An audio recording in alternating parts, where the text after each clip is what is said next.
wanna behold you. Time to say goodbye.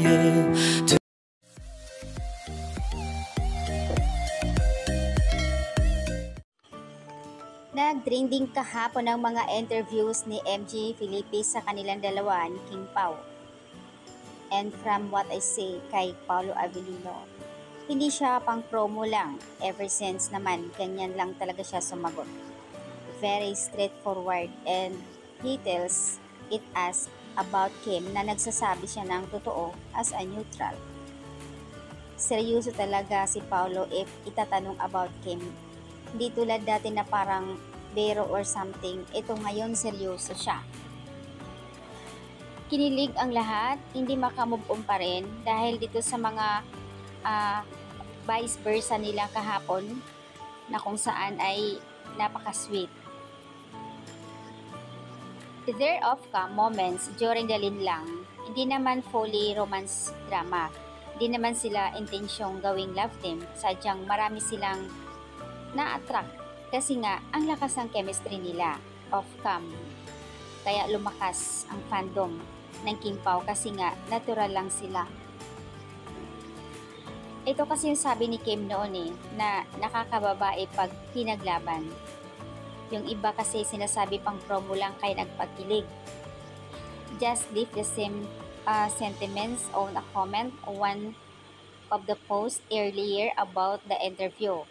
And I used to work sa TV production, booth, live, tape, and I've been seen it all. Yung nagpakilig lang daw dahil needed and just because promo and show, nagkakamali sila. Very natural lang talaga yung kilig sa kanila. And fairness, napakalakas nga talaga nila. Bagay na bagay sila. Nasa taguan pang feelings. Kumbaga, nasa stage pa na si Kim na halatang halata na meron talaga, but si Pao matapang na pero mahalata mo rin na may kinukonsidered siya dahil may usapan sila ni Kim. As much as possible, itago muna nila kasi nga bawal pa sa publiko i-announce kung ano yung naramdaman talaga nila. Kumbaga, ang ipapakita muna talaga nila ngayon as in kilig na totoo. Pero ang totoo talaga, may naramdaman na sila syempre. What you see is what you get, ika nga sinasabi nila.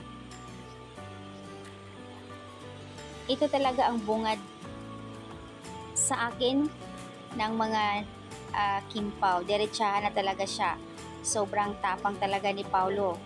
Pwede naman hindi nila sagutin yon, pero or pwede ipakat nila, di ba? Pero go nang go pa rin siya sa mga katanungan ni MJ. He's fighting about Kim. Tumatapang na si Pao pagdating sa mga interview. Kung dati mahiyain, halos ayaw magsalita, ngayon grabe. Ang formal sumagot din ni Paolo sa iba ang angas niyang sumagot at dito, and you can feel na sincerity si Paolo, every word. Very sincere talaga, alam mong totoo. Napaka-natural lang niya. Kaya gustong-gusto ko talaga itong si Paolo ayon sa comment dito. Nakakatuwa lang kasi yung reaction ni Kim na instead na mag-react pero hindi siya makapag-react.